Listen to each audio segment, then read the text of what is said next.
മരിച്ചു കഴിഞ്ഞിട്ട് പോലും സ്വസ്ഥത കിട്ടാത്ത ഒരാളാണ് നമ്മുടെ കൊല്ലം സുധിച്ചേട്ടൻ എന്ന് വേണം നമുക്ക് പറയാമല്ലേ. ഓൾറെഡി രേണുസുധി ഒരു വർഷക്കാലമായിട്ട് സോഷ്യൽ മീഡിയയുടെ സെൻസേഷൻ താരമായിട്ട് തന്നെ ഇരിക്കുകയാണ്. ഇപ്പോഴാണെങ്കിൽ ബിഗ് ബോസിലും ഉണ്ട്, അപ്പോൾ ഒന്നും കൂടെ സംസാര വിഷയമായിരിക്കുകയാണ്. പക്ഷേ ഈ കൊല്ലം സുധിച്ചേട്ടന് അപ്പം മുതൽ തന്നെ ഒരു സ്വസ്ഥത ആരും കൊടുക്കുന്നില്ല. ഇപ്പം ഈ ബിഗ് ബോസിലും എന്തായാലും കൊല്ലം സുധിച്ചേട്ടൻ തന്നെയാണ് സംസാരം. അതായത് ആര്യൻ ഭയങ്കര വെറുപ്പീരാണ്, പറഞ്ഞിട്ട് കാര്യമൊന്നുമില്ല. രേണുസുധി വെറുതെ ഇരുന്നാലും മതി, അങ്ങോട്ട് ചെന്ന ആളുകൾ രേണുസുധിക്ക് കണ്ടന്റ് കൊടുത്തുകൊണ്ടിരിക്കുകയാണ്.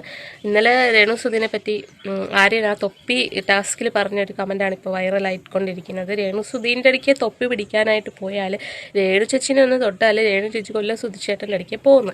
അത് നമുക്ക് ഊഹിക്കാം, തമാശ പറഞ്ഞാണ്. നമ്മുടെ ഫ്രണ്ട്സിനോട് തമാശ പറയാം, പക്ഷേ ഇത് പബ്ലിക് പ്ലാറ്റ്ഫോമാണ്, മറ്റുള്ളവർ കേൾക്കും.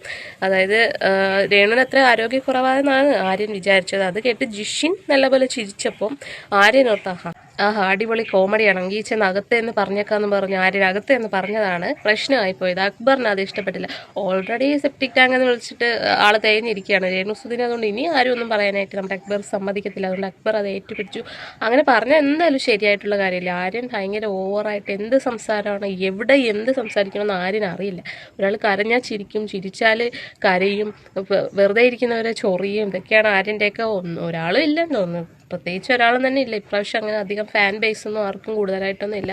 ഓരോ ദിവസം അത് മാറിക്കൊണ്ടിരിക്കുകയാണ്, കളികൾ മാറുന്നതോറും ഫാൻസും മാറിക്കൊണ്ടിരിക്കുകയാണ്. അപ്പോൾ ആര്യൻ പറഞ്ഞ ഈ ഒരു കാര്യം നിങ്ങൾ അക്സെപ്റ്റ് ചെയ്യുന്നുണ്ടോ ഗൈസ്? നിങ്ങൾ അതിനെ സപ്പോർട്ട് ചെയ്യുന്നുണ്ടോ? എന്താണ് നിങ്ങളുടെ അഭിപ്രായം? കമൻറ്റ് ചെയ്തോളൂ. താങ്ക്